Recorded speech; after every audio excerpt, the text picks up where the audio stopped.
Assalamualaikum warahmatullahi wabarakatuh. Perkenalkan, nama saya Ririn Junifa dengan NIM 411028. Di sini saya akan menjelaskan mengenai konsep dasar harta untuk memenuhi tugas mata kuliah fikih muamalah yang diampu oleh Bapak Muhammad Rafiq Anwar SPDI MPD. Baiklah, di sini saya akan menjelaskan 5 poin utama mengenai konsep dasar harta. Poin yang pertama, pengertian harta. Dalam perspektif Islam, harta atau almal merupakan segala sesuatu yang memiliki nilai dan dapat dimanfaatkan secara sah oleh manusia menurut syariat.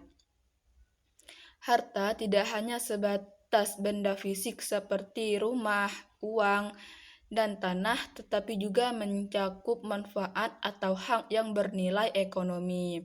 Para ulama fikih mendefinisikan harta sebagai sesuatu yang cenderung diinginkan oleh manusia dan dapat disimpan serta dimanfaatkan ketika dibutuhkan. Dengan demikian, benda bisa disebut harta apabila memiliki nilai guna, nilai tukar, dan diakui keberadaannya dalam fikih muamalah. Yang kedua,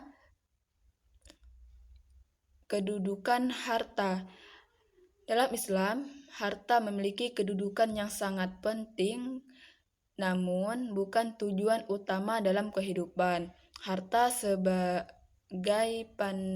dipandang sebagai yang pertama amanah dari Allah Subhanahu wa taala yang harus dikelola dengan baik dan bertanggung jawab. Yang kedua, untuk sarana ibadah, yaitu digunakan untuk berzakat, berinfak, dan bersedekah. Yang ketiga, ujian, baik yang memiliki harta maupun yang tidak. Islam menegaskan bahwa kepemilikan harta hanya bersifat relatif karena pada hakikatnya seluruh harta hanya milik Allah Subhanahu wa taala, sedangkan manusia hanya sebatas pengelola atau khalifah. Yang ketiga, cara memperoleh atau memanfaatkan harta.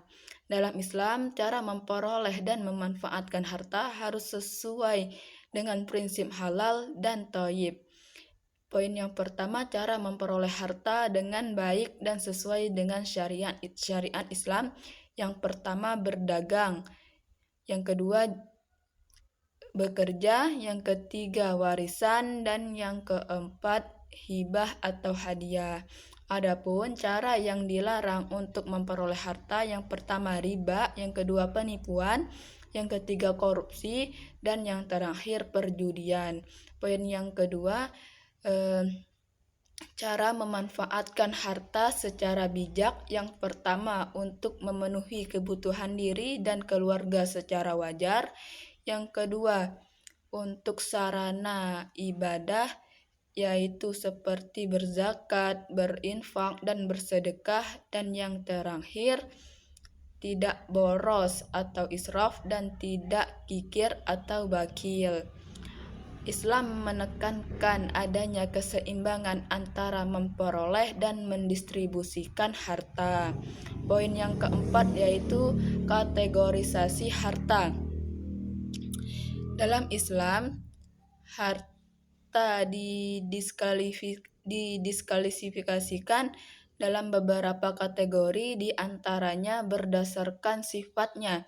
Yang pertama, harta berwujud dan harta tidak berwujud. Harta berwujud ini seperti rumah, tanah, dan uang atau kendaraan.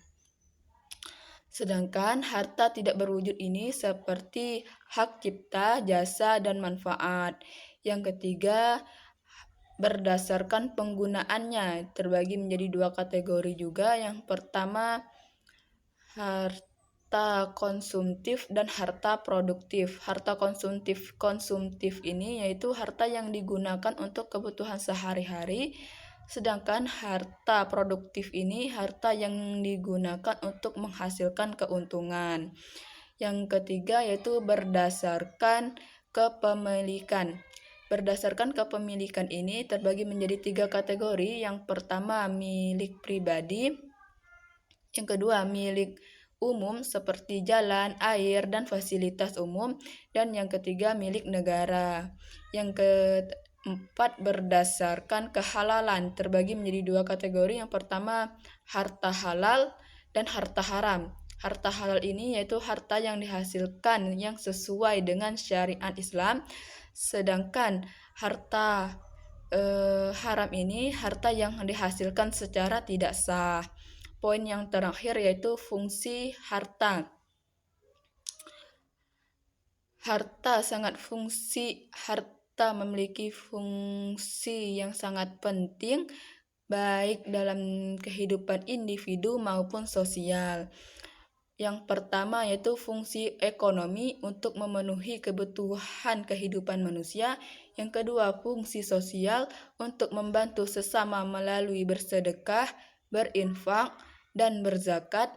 Yang ketiga, fungsi ibadah untuk mendekatkan diri kepada Allah Subhanahu wa taala.